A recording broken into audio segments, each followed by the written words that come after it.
Hello everyone, welcome and welcome back to the prep B. So again हम नए question solve करने वाले हैं।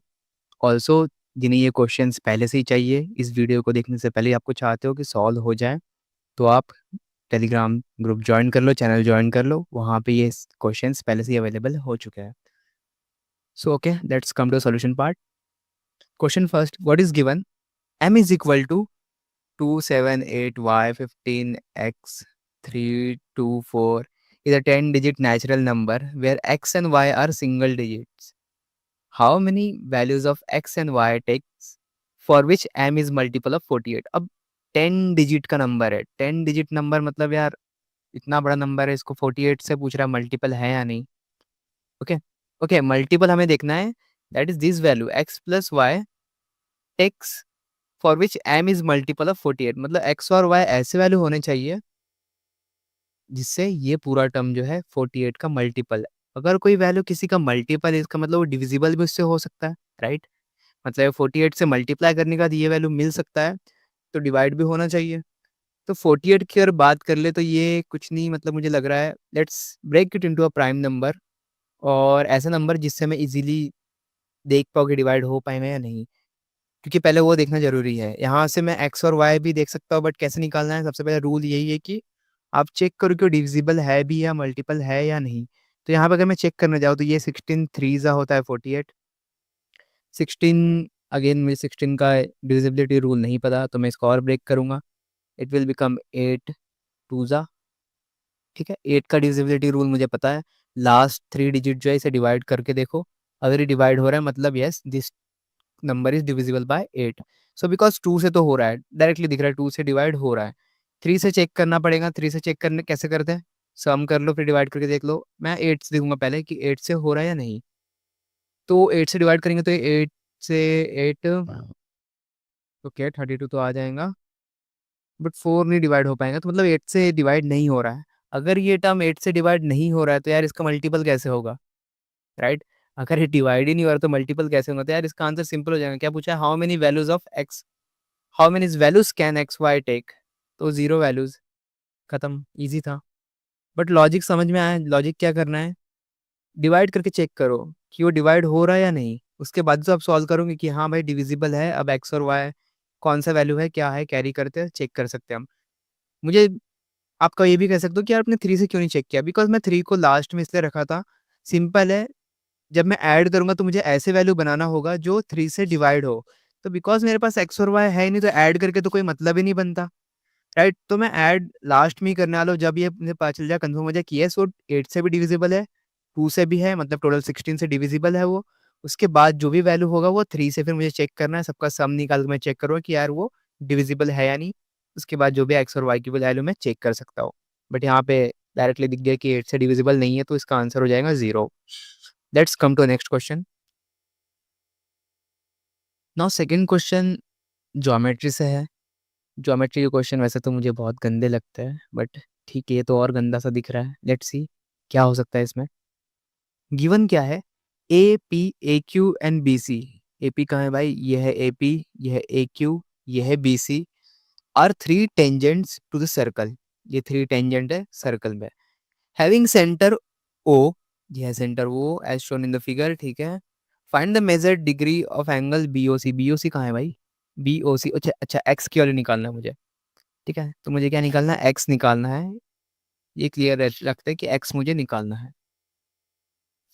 अब यहाँ पे ये देखो, यहाँ पे जो साइन है, तो बहुत लोग सोचेंगे कि यार यहाँ पे कट कर रहा है इसलिए मेंशन है। नहीं, इसका मतलब ये है कि ये जो टेंजेंट है दोनों इक्वल है।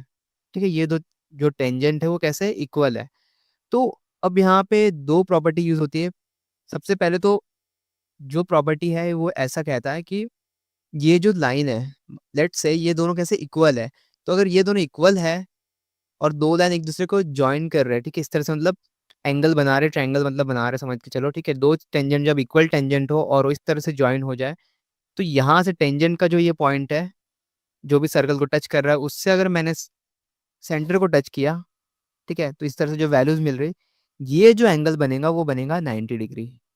ये थ्योरम है। आई एम नॉट श्योर कि थ्योरम का नाम क्या है, बट यही है थ्योरम। तो थ्योरम मे बी उल्टा हो सकता है, मैं वाइस वर्सा यूज़ कर रहा हूँ, तो दोनों पॉसिबिलिटी है। वाइस वर्सा इसका ट्रू है जितना मुझे याद है। वैसे मुझे ज्योमेट्री याद रहता नहीं है, बट ये थोड़ा बहुत याद है। तो ये प्रॉपर्टी यहाँ पे अप्लाई होगा। आई एम नॉट श्योर होगा नहीं होगा, आगे देखते हैं, बट ये अभी के लिए समझ लो। आगे मुझे निकालना है एक्स। एक्स कैसे निकलेगा? चलो एक काम करते हैं, ये 45 डिग्री मुझे पता है।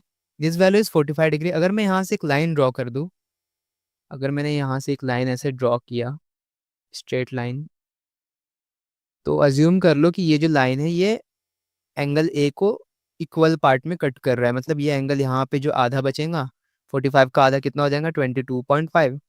और ये पार्ट जो है ये आधा बचेगा, ये हो जाएगा 22.5। तो मैंने इसे इक्वली डिवाइड कर लिया। Now because I divided this part into equal, तो अब देखो ये समझो, ये तो मैं निकाल सकता हूँ ना, ये एंगल। कहाँ गया? ग्रीन कलर ले लेते हैं। ये एंगल अब निकालना इजी नहीं हो गया? ये एक तरह का ट्रायंगल बन गया। देखो ये ओ पी ए एक ट्रायंगल बन गया, जिसमें ये वैल्यू मुझे पता है 22.5, ये वैल्यू 90 है। ये मुझे निकाल सकता हूँ मैं ये, ठीक है, ये पूरा एंगल। अगर मैं ये निकाल सकता तो इसका वैल्यू सिंपल है यार, 180 माइनस कर दो। Sum of all angles of a triangle is 180 degree. ये पूरा जो एंगल है, ये वाला एंगल, ये एंगल और ये वाला एंगल, इन सब का सम कितना होता है? 180 डिग्री। इसमें से अगर मैं 90 माइनस कर दूँ और यहाँ से मैं 22.5 माइनस कर दूँ, तो मेरा आंसर आ जाएगा, ये वाला एंगल मिल जाएगा मुझे। तो ये एंगल कितना आ जाएगा? 90 माइनस हुआ तो 90 हो गया। 90 में से ये 22.5 अगर माइनस हो जाए तो 90 में से 20 माइनस हुआ तो इट विल बिकम 70। 70 में से 2.5 माइनस हुआ तो 67.5, या 67.5। ये मिल गया मुझे इसका एंगल। किसका एंगल मिला? ये यहाँ लिख लेते हैं, नहीं तो कंफ्यूज हो जाएंगे हम बाद में। एंगल पी ओ ए। पी ओ ए का वैल्यू है 67.5। नाउ बिकॉज ये दोनों ट्रायंगल जो है, ये वाला ट्रायंगल या फिर ये, दोनों तो इक्वल ही है ना यार। ये एंगल 22.5 है, ये 90 है, तो ये भी 60 लाइक 67.5 हो जाएगा। कॉन्ग्रुएंट ही हो गए दोनों। तो मैं यहाँ कह सकता हूँ ना कि एंगल क्यू ओ ए ये भी इक्वल है भाई इसके ही। तो ये तीनों की वैल्यू सेम, मतलब इन दोनों की वैल्यू सेम हो जाएंगे, 67.5। ठीक है, मैं ज़्यादा कैलकुलेशन नहीं कर रहा हूँ, बिकॉज मुझे ऐसे करना पसंद है ज्योमेट्री, तो मैं इस तरह से ही करूँगा। आप कैसे कर रहे हो? आप कमेंट करके बताओ कैसे कर रहे हो। आगे अब इसके आगे बढ़ेंगे, क्या बचा है, क्या समझ में आ रहा है? ओके, या one more thing, now see this. ये जो वैल्यू है, ये तो 90 डिग्री है ही ना, पहले से ही बना। ये तो पहले से ही 90 डिग्री है। This is 90 degree, this is also 90 degree. और ये जो एंगल, ये जो लाइन जा रहा है, ठीक है, ये जो लाइन आपको दिख रहा है, पेन का कलर चेंज कर लेते हैं, वैसे तो आपको दिख गया होगा ऑलरेडी मैं किस लाइन की बात कर रहा हूँ। ये जो लाइन है, ये दोनों में लाइन इक्वल है, और ये 90 डिग्री है, ये भी 90 डिग्री है। तो अगर आप ट्रायंगल की प्रॉपर्टी अगर यूज़ करो, ठीक है, ट्रायंगल की प्रॉपर्टी यूज़ करो, तो ये जो वैल्यूज़ है, ये 90 हो गया, ये भी 90 हो गया, और ये एंगल देखो यहाँ पे, अगर ये लाइन जा रहा है जो है इसको कट कर रहा है, और यहाँ पे जो एंगल बनेगा ये भी इक्वली हो जाना चाहिए, right? And because this values are equal, ये दोनों वैल्यू कैसे होंगे? ये भी इक्वल होना चाहिए। Like this value and this value, ये कैसा होना चाहिए? इक्वल होना चाहिए। What it mean? अगर ये दोनों इक्वल हो जाएंगे तो ये वैल्यू जो होगा, ये वैल्यू, ये इसका आधा होना चाहिए 67.5 का। 67.5 का हाफ हो जाना चाहिए। मुझे एक्स पूछा था, एक्स का हाफ पार्ट ये है, एक्स का हाफ पार्ट ये है। एक्स का वैल्यू अगर मैं हाफ का निकालूँ तो ये मेरा एक्स का वैल्यू आ रहा, एक्स के हाफ पार्ट का, my bad, x by two कर लो यहाँ पे, एक्स बाय टू। इसका वैल्यू एक्स बाय टू का ये आ रहा है।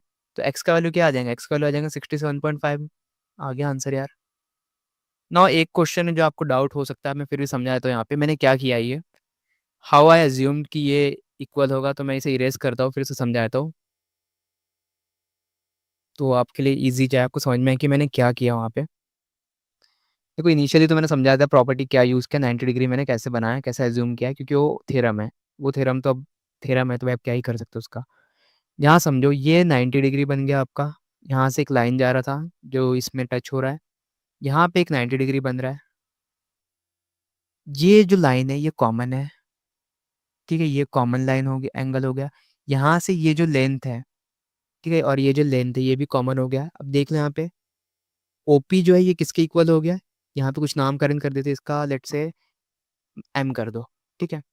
O P is equal to O M. यहाँ पे एंगल की बात करें, ये भी 90 डिग्री है, ठीक है। तो ये एंगल जो है, एंगल एम जो है ये 90 डिग्री है, और यहाँ से एंगल पी जो है ये भी 90 डिग्री है। बन गया। क्या कहते हैं उसे, ए एस कर लो यार, या फिर ए एस से टेस्ट, या फिर ये लाइन भी तो कॉमन है ही, ठीक है, O B is equal to O B. तो कोई कोई सा भी टेस्ट लगा लो यार, मतलब जो टेस्ट याद आ जाए दिमाग में बैठ जाओ। मुझे अभी याद नहीं आ रहा कौन कौन से टेस्ट है, भूल गया मैं, वैसे बहुत समय हो गया। कोई भी टेस्ट लगा लो तो ये दोनों जो ट्रायंगल बनेंगे, ये ट्रायंगल और ये ट्रायंगल कॉन्ग्रुएंट हो जाएंगे, और बिकॉज ये दोनों कॉन्ग्रुएंट हो जाएंगे तो ये एंगल भी कैसा होगा, कॉन्ग्रुएंट होगा। I hope you got it now. तो आगे बढ़ते हैं नेक्स्ट क्वेश्चन में। नाउ यहाँ पे गिवन है while walking at speed of 25 kilometre per hour. तो एक कोई तो बंदा था ऐसे, ठीक है, समवन, तो समवन इज वॉकिंग, ये चल के जा रहा है भाई। कहाँ जा रहा है, कहीं भी जा रहा हो, जहाँ भी जा रहा है 25 किलोमीटर पर आवर की स्पीड से जा रहा है। तो इस केस में क्या हो रहा है ना, ये इस केस में 5 मिनट लेट हो जा रहा है, ठीक है, इस केस में 5 मिनट लेट हो जा रहा है। और 5 मिनट लेट हो जा रहा है तो मैं एक काम करता हूँ ना, मैं मान के चलता हूँ जब ये बढ़िया खुशी खुशी जब सही टाइम पे ऑन टाइम पहुँचता है, ठीक है, ऑन टाइम पहुँचता है खुशी खुशी, बहुत ज़्यादा खुशी में, तो वो एक्स एक्स मिनट में कवर कर लेता होगा। अगर वो एक्स मिनट में कवर कर लेता है, जब वो लेट हुआ है, रोते हुए जब पहुंचा होगा यहाँ पे, ठीक है, रोते हुए जब पहुंचा है, कैसे रोता है ऐसे ही रोता हूँ, ठीक है, तो रोते हुए जब पहुंचा है तो यार ये 5 मिनट लेट हो गया, मतलब यहाँ पे मैं कह सकता हूँ ये x-5 हो, ठीक है, x-5, क्योंकि 5 मिनट वो लेट हो चुका है, sorry my bad, +5, +5 not minus. Next case में क्या कह रहा है, जब वो 30 किलोमीटर पर आवर की स्पीड पे जा रहा है, 30 किलोमीटर पर आवर की स्पीड पे जा रहा है, तब जाके क्या हो रहा है, वो इस बार तो कुछ ज़्यादा ही खुशी हो गया एकदम, मतलब खुशी से पागल हो गया है, नाचने लगा वो। तो इस केस में क्या हुआ, वो 10 मिनट पहले पहुंचा है, बिकॉज 10 मिनट पहले पहुंचे मतलब एक्स में पहुंचते तो थोड़ा जो भी टाइम है उससे पहले पहुंच गया, तो एक्स में से 10 माइनस कर दो। I hope you got it. आगे क्या पूछा, बताया गया हमें, कुछ नहीं बताया, आगे पूछा है उसने, what speed should he we walk to reach office on time. मतलब ज़्यादा खुशी भी नहीं, ज़्यादा रोना भी नहीं है, ऑन टाइम पहुंचना है बेटा, नॉर्मल वे में, नॉर्मल खुशी के साथ। तो कितने स्पीड पे जाना चाहिए, तो ये आपको निकालना है। अब बहुत से लोगों के पास ऑलरेडी फॉर्मूला होगा रेडी, वो यूज़ करेंगे, मुझे नहीं पता क्या फॉर्मूला है, बट मैं कॉमन सेंस लगाऊंगा। TSD का हमेशा याद रखना, TSD, ये सबको ही पता है। तो T × S = D, this is the formula, खत्म। तो TSD डिस्टेंस दोनों में सेम ही होगा, इस केस में भी डिस्टेंस सेम होगा, इस केस में भी डिस्टेंस सेम होगा, तो इनका मल्टीप्लाई कर दूंगा तो मैं डिस्टेंस मिल जाएगा। सिमिलरली इसका मल्टीप्लाई करूंगा तो डिस्टेंस सेम ही आएगा, तो मैं कह सकता हूँ 25x + 5 = 30 × x - 10, राइट। अब इसे सॉल्व कर लें, यहाँ से x की वैल्यू आ जाएंगी। आपको पूछा क्या उसने, उसने पूछा है टाइम, ओके, उसने पूछा है स्पीड, उसने स्पीड पूछा तो यहाँ से आपको टाइम मिल जाएगा। x क्या है आपका, टाइम है, x क्या है आपका, टाइम है, यहाँ पे जो x है ये टाइम है आपका। जैसे ही आपको टाइम मिल गया ना, आपको करना कुछ नहीं है, इस तरह से किसी भी एक वैल्यू को पकड़ लो, इसको ही पकड़ लो, चलो 25 को पकड़ लेते हैं ऊपर वाले को, ठीक है, इसे पकड़ लेते हैं, 25 × x + 5, what is this, this is your distance, this is your distance. आपको क्या पूछा गया है, आपको पूछा है स्पीड पूछा है, तो speed is nothing but as I told you distance into time, तो यहाँ पे आपको टाइम मिल जाएगा। ये जो है टाइम, टाइम क्या है आपका एक्स, एक्स की वैल्यू मिल जाएंगे, एक्स से इसको फिर डिवाइड कर देना तो आपका इस तरह से वैल्यू मिलेगा कुछ, ठीक है। तो आप ये सॉल्व कर सकते हो, कुछ ज़्यादा टफ नहीं है। यहाँ से आपको एक्स का वैल्यू मिल जाएगा, जो मिलेगा यहाँ पे एक्स में डालो, और जो भी इसका आंसर आएगा वो आपका फाइनल स्पीड होगा, जिस स्पीड पे जाके वो नॉर्मल में चले जाए, ज़्यादा खुशी भी नहीं, ज़्यादा रोना भी नहीं। आगे बढ़ते हैं नेक्स्ट क्वेश्चन पे। इसका आंसर कमेंट करके बताओ क्या आ रहा है आपका, मैं लाइक कर दूंगा अगर सही हो तो, गलत हुआ तो एक्सप्लेनेशन बता दूंगा मैं क्या आंसर है। Again one more question from time speed distance, मतलब वैसा ही है, टाइम स्पीड डिस्टेंस का थोड़ा बहुत यूज़ है। स्पेशल बाइक, तो एक बाइक है यार, ठीक है, स्पेशल बाइक कह रहा है, चलो बाइक आगे पढ़ लेते पहले, फिर बनाते diagram. Special bike is design in such a way that the front wheel travels 2 more rounds as compared to the rear wheel। Front wheel 2 ज़्यादा राउंड कवर कर रहा है एज कम्पेयर टू पीछे वाले का व्हील। तो अगर कोई गाड़ी है, गाड़ी का फ्रंट व्हील जो है ये ज़्यादा राउंड कवर कर रहा है, 2 राउंड ज़्यादा, और पीछे का 2 कम, तो पीछे का बड़ा होना चाहिए, ठीक है। ये मेरी गाड़ी है तो इसका पीछे का व्हील बड़ा होगा, और बिकॉज ये बाइक है तो बाइक कैसे बनता है, छोड़ो यार, मैं ऐसे ही धूम बाइक बना देता हूँ कुछ तो। ठीक है? ये बैठ के चला रहा है कुछ मतलब बना गया ऐसा। तो ये जो है ये बाइक का रियर व्हील हो गया, ये उसका फ्रंट व्हील हो गया, राइट? तो मुझे मैंने ऐसे क्यों बनाया? समझो, समझने के लिए कि यार पीछे का जो व्हील है वो ज़्यादा कवर कर रहा है, ठीक है? और आगे वाला जो मतलब आगे वाला का जो है ना वो 2 राउंड ज़्यादा घूम रहा है as compare to rear wheel. तो रियर व्हील बड़ा होगा इससे 2 कम उसको राउंड लग रहा है। ये कब हो रहा है? जब 80 मीटर का इसमें जा रहा है वो। ये तब हो रहा है जब वो 80 मीटर के डिस्टेंस को कवर कर रहा है। नेक्स्ट केस आगे बढ़ते हैं। Had the circumference of wheel was 25% more and that of the rear wheel 3/5 times more than the original, then the front wheel would have traveled 3 more rounds. यहाँ पे अभी इस केस में क्या हो रहा है? 2 राउंड्स मतलब 2 मोर राउंड्स हो रहा है, ठीक है? 2 राउंड मोर एक्स्ट्रा चल रहा है इसमें। मैं यहाँ नहीं लिखता हूँ, इधर लिख लेता हूँ। ठीक है, इस केस में प्लस 2 राउंड चल रहा है। बट ये जो केस है अगर यहाँ पे हमने व्हील को बढ़ा दें, तो वहाँ पे 3 राउंड चलेंगे ऐसा वो कह रहा है। देन क्या पूछा गया है? What is the circumference of the rear wheel? Okay, तो मुझे सर्कमफेरेंस पूछा गया रियर व्हील का इतना घुमा-फिरा के, तो क्या ही मतलब होता है बनता है। समझो फिर क्या कर सकते हैं। चलो जुगाड़ लगाते हैं। 80 मीटर के ये जो है ये तो आपको डिस्टेंस समझ में आ गया है, डिस्टेंस सेम है दोनों वे में। यहाँ भी डिस्टेंस सेम है, यहाँ भी डिस्टेंस सेम है। राइट नाउ सर्कमफेरेंस की बात करें तो मैं सर्कमफेरेंस से ही चालू करूँगा। पहला जो सर्कमफेरेंस है, सर्कमफेरेंस को मैं सी लिख देता हूँ, circumference of front wheel, this value is nothing but आपका जो है क्या है 80 बाय अब क्या हो गया, कहाँ गया वैल्यू? ओके, हमने तो अज़्यूम ही नहीं किया ना, अज़्यूम तो करो पहले, अज़्यूम कर लेते हैं लेट्स से एक्स राउंड था, टोटल ये एक्स राउंड घूम रहा है और ये एक्स प्लस 2 राउंड घूम रहा है। तो सर का फ्रंट व्हील की बात कर रहे हैं मैं, ये वाले व्हील की छोटे वाले की, तो ये कितना होगा एक्स प्लस 2 हो जाएगा ये इसका सर्कमफेरेंस। सेकंड का जो सर्कमफेरेंस है रियर व्हील को कर लेते हैं, तो रियर व्हील का हो जाएगा 80 upon x. Why I found this? मैंने ये क्यों निकाला? बिकॉज़ उसने नेक्स्ट कंडीशन दिया है जहाँ पे मुझे इसकी ज़रूरत है। नेक्स्ट में कहा है कि सर्कमफेरेंस अगर हमने बढ़ा दिए, सर्कमफेरेंस अगर हमने बढ़ा दिए तो क्या हो जाएगा? 25% ज़्यादा हो जाएगा। 25% इज़ मतलब 1/4 एंड 1/4 अगर इंक्रीज़ हो रहा है मतलब ये क्या हो जाएगा? 5/4 हो जाएगा। तो मैं यहीं पे कर लेता हूँ, इसका वैल्यू यहाँ पे लिख लेता। So this will become new circumference यहाँ कर लेते हैं न्यू, ओके। फ्रंट व्हील का हो जाएगा 80 upon x plus 2 into 5/4। If you solve it further यहाँ से कुछ मिल जाएगा आपको 20 into 5 it is 100 upon x plus 2। This is circumference of front wheel. Circumference of rear wheel की बात करें तो 80 upon x into 3/5 times more, 3/5 मोर है मतलब कि 5 में से 3 बढ़ रहा है, तो मतलब कितना हो जाएगा 8/5। समझ रहे क्या? अगर 5 है तो उसमें क्या होगा 3 बढ़ जाएगा, तो मान के चलते हैं ना कि 5 है तो 3 बढ़ गया तो कितना हो गया 8 हो गया, तो ये बन जाएगा 8/5। और if you cancel it you will get something around 20 नहीं 20 नहीं होगा, तो 5 1 ज़ा 5 एंड व्हाट लेफ्ट, कितना बचा भाई 30, 5 6 ज़ा 30 6 इंटू एट 1, ओके 8 48 128। सो ये 128 आ गया, यहाँ से ये बन गया और अपॉन में x एज इट इज़। तो ये मिल गया मुझे रियर व्हील, ये मिल गया फ्रंट व्हील। अब क्या करना है? Now they have given me this 3 more rounds, they said 3 more rounds, what it mean? मतलब अगर मैं f को अगर माइनस कर दूँ, f में से माइनस करूँ सर्कमफेरेंस ऑफ रियर व्हील, तो मुझे 3 राउंड्स एक्स्ट्रा मिल रहे हैं यहाँ पे, राइट? क्योंकि ये ज़्यादा चल रहा है एज़ कम्पेयर टू रियर 1, ठीक है? पीछे वाला अगर कम चल रहा है, आगे वाला ज़्यादा चल रहा है, तो उसका डिफरेंस कितने का हो रहा है? 3 का डिफरेंस हो रहा है। तो बस यही करना है, वो आपको यहाँ से निकल जाएगा।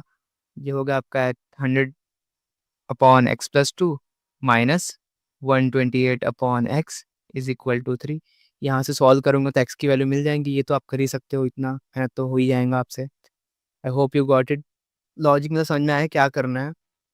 तो ऐसे क्वेश्चन जो भी आते हैं टीएसडी के और मे बी ज्योमेट्री के, मैं कहता हूँ कि शॉर्टकट से बेटर है कि आप उसमें थोड़ा सा टाइम इन्वेस्ट करो समझने में कि कॉन्सेप्ट क्या है, लॉजिकली करोगे तो अपने आप सॉल्व हो जाएगा। मैंने अभी कुछ नहीं किया, मैंने देखा आपके सामने ही जो भी किया है वो पढ़ के जो भी समझ में आया मैंने उससे ही किया, तो यहाँ पे आ गया मैं। एंड फाइनली इससे सॉल्व करूँगा तो मैं आंसर भी आ जाएगा। आप लोग सॉल्व करके बताओ आंसर क्या है। इसके आगे मेरी हिम्मत नहीं है। एक और क्वेश्चन बचा है, उसे सॉल्व करता हूँ मैं जाके। हाँ, एक क्वेश्चन आ गया नंबर सिस्टम से। नंबर सिस्टम नहीं कह सकते आप इसे, सिस्टम क्या होता है ये, नंबर सिस्टम नहीं, जो भी है डेसिमल वाला कुछ होता है ये, ठीक है। So find the number of perfect squares less than 14141 base 5। अब यहाँ पे देखो ये जो वैल्यूज है ना, जब 14141 इससे हमें लेस, इससे जो भी छोटे नंबर परफेक्ट स्क्वायर्स होंगे वो हमें फाइंड आउट करना है। बट ये जो वैल्यू है ना, ये बेस सिस्टम 5 में है। हम जो यूज करते हो बेस 10 के यूज होता है, जो हम यूज करते हैं। लेट्स से ये 36, ये 35, 34 जो लिखा है ये बेस 10 है, इसका कुछ बेस नहीं है, मतलब बेस 10 है इसका। तो पहले इसे बेस 10 बनाना पड़ेगा। बेस 10 कैसे बनाओगे? कुछ नहीं करना, नॉर्मल वे, जितना भी बेस बेस होता है ना बस उससे मल्टीप्लाई करना होता है। देखो समझ लो कैसे। यहाँ समझो, यहाँ बेस क्या है, 5 है। यहाँ बेस 5 है तो आपको क्या करना है, ये जो नंबर्स है मैं पीछे से लिखूंगा, पीछे से 1 देखो 1 है, 1 को मल्टीप्लाई कर दो 5 से, लेकिन 5 का पावर रहेगा। क्या होगा? 5 का पावर। तो बिकॉज ये यूनिट डिजिट है तो इसका पावर क्या होगा? 0 प्लस। अब यहाँ पे मान लो आप कहोगे यार यहाँ पे अगर कोई और वैल्यू रहा तो क्या करेंगे, तब भी सेम है भाई, लॉजिक सेम ही है। तो यहाँ भी 4 है, 4 को ही मल्टीप्लाई कर दो किससे? 5 का पावर 1 से, प्लस नेक्स्ट वैल्यू जो है, दिस वैल्यू इज 1, इसे मल्टीप्लाई कर दो 5 के पावर 2 से, plus again next value is 4, इसे मल्टीप्लाई कर दो 5 के पावर 3 से, प्लस एक और वैल्यू है लास्ट में बचा 1, इसे मल्टीप्लाई कर दो 5 के पावर 4 से। ना इसे जब आप सॉल्व करोगे तो कुछ आपका वैल्यू आएगा, जो भी आने वाला है मुझे नहीं पता क्या आने वाला है। एक्स वाई जेड जो भी नंबर आए, लेट से आपके लिए होमवर्क है। ये समझ में आया ना कैसे करना है ये आपको निकाल देना है। अब जैसे ये निकल जाए तो कोई भी एक एक्स वाई जेड वैल्यू आपका यहाँ मिल जाएगा। अब क्या करना है, मान के चलो आपका वैल्यू मिल गया एक्स, आपको इस एक्स का जो है ये वैल्यू क्या है, स्क्वायर्ड फॉर्म में, ठीक है। ये वैल्यू जो भी होगा आपको कैसे रहेगा, स्क्वायर का, किसी किसी भी वैल्यू का एक का स्क्वायर होगा। ये what ever this value is, this must be square of x1 y z जो भी वैल्यू है, ठीक है। तो ये मान के चलो ये कुछ आ रहा है, ए का स्क्वायर है ये, जो मेरा x है ये क्या है, ए का स्क्वायर मिल रहा है। अब आपको बस ये चेक करना है कि ये जो ये है ना, ए से कितने नंबर्स है, ए को काउंट करके। अगर ए है यहाँ पे मान लो 32, तो 32 मतलब 1 से लेके 0 से लेके मान, ठीक है, 0 भी काउंट करें because 0 is also perfect square, 0 का स्क्वायर 0 ही होता है। तो 0 से लेके 32 तक कितने नंबर से उसे काउंट करना है, और जितना भी नंबर होगा उसे आपको आंसर मार्क कर देना है। अब ये तो था ठीक है कि एक्स होगा तो मैं निकाल लूंगा, वॉट एवर अगर ये वैल्यू का स्क्वायर निकले ही ना, मान के चलो कोई ऐसे रैंडम सा वैल्यू आ गया जिसका जो किसी ऐसे रैंडम वैल्यू का मान के चलो 17.14 इसका स्क्वायर है, इसका स्क्वायर है, तो आपको बस स्क्वायर निकालना, नियरेस्ट में जाना है आपको, जितना नियरेस्ट हो सके उतना नियरेस्ट चले जाओ। अब बिकॉज ऐसा वैल्यू आएगा आपका 17.14, ये इसका स्क्वायर है, ये एक्स, ठीक है। अज्यूम कर रहा मैं, ये आंसर नहीं है, मैं समझा रहा हूँ आपको। इसका स्क्वायर अगर मतलब एक्स जो है इसका स्क्वायर मतलब वैल्यू है, तो इस केस में क्या है ना, आपको काउंट करना है 17 तक, 0 से लेके 17 तक जितने भी नंबर है उसे काउंट करना है। टोटल कितना हो गया 18, और यहाँ पे आपका आंसर हो जाएगा 18। बट यहाँ पे ये समझाने के लिए था, तो ये मत मार्क कर देना, बोलना 18 तो नहीं है सर, सीबीडी लिख देता हूँ, ऐसा नहीं है। जो भी वैल्यू है यहाँ पे निकालो, उसका फिर आंसर फाइंड आउट करके बताओ, कमेंट करके बताओ ये क्वेश्चन आपसे हो रहा है या नहीं। अगर नहीं हो रहा हो तो बता देना, मैं नेक्स्ट जो सेशन होगा, नेक्स्ट वीडियो जो मैं बनाऊंगा उसमें मैं ये वापस से समझा दूंगा। बाकी ईजी है, कुछ समझने जैसा है, मतलब ज़्यादा है नहीं। मैंने समझाना था जो ये था इंपॉर्टेंट, ये मैंने ऑलरेडी समझा दिया है। कैसे निकालना है एक्स सबको मैंने बता दिया है। इतना काम तो आप कर ही सकते हो, कैलकुलेशन करके एक्स की वैल्यू निकाल के स्क्वायर से, इस केस में स्क्वायर रूट निकाल देना, समझ जाओ। स्क्वायर रूट निकालो तो आपको ए की वैल्यू मिल जाएंगी, ए मिल जाएगा मतलब ये वैल्यू ए मान के चलो, तो ए से लेकर 0 तक जितने वैल्यूज है टोटल काउंट कर लो और उसे मार्क कर दो। Hope you got it. So yeah done this part, आज के लिए इतना ही। मिलते हैं नेक्स्ट सेशन में, तब तक पढ़ते रहो अच्छे से।